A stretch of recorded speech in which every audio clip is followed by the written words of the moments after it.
morning, students. In chapter Pupil as Resource, we have already earlier discussed about comparative study of population of India and Japan.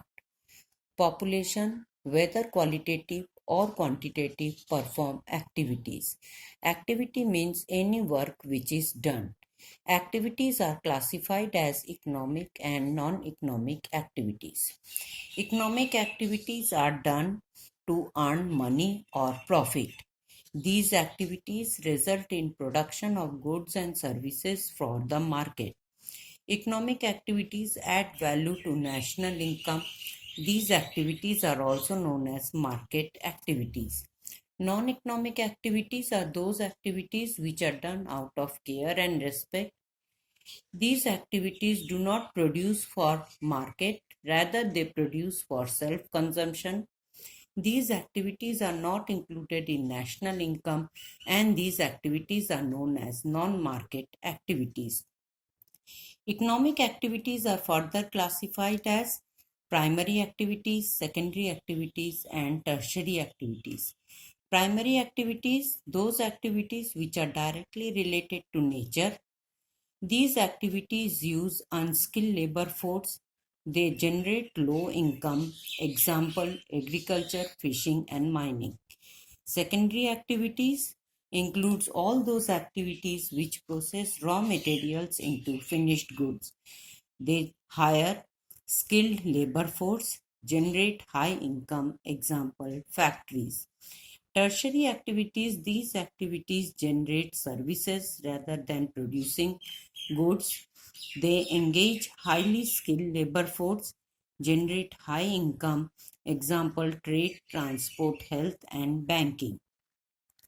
Government services are included in productive or economic activities.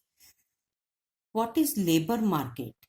Labor market is a place where laborers render their services in return of money or wages.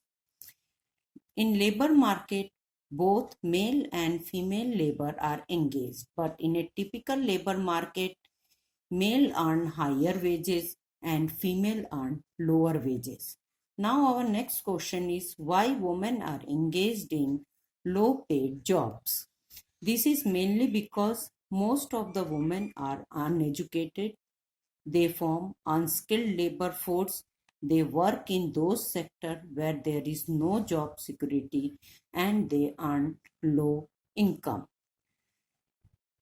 Our next topic is quality of population. Quality of population is the most important resource of a nation. The quality of population is determined by literacy rate, health, and skill formation. Illiterate and unhealthy population are a liability for the economy, while literate and healthy population are an asset for the economy. Now, first of all, let's know about education.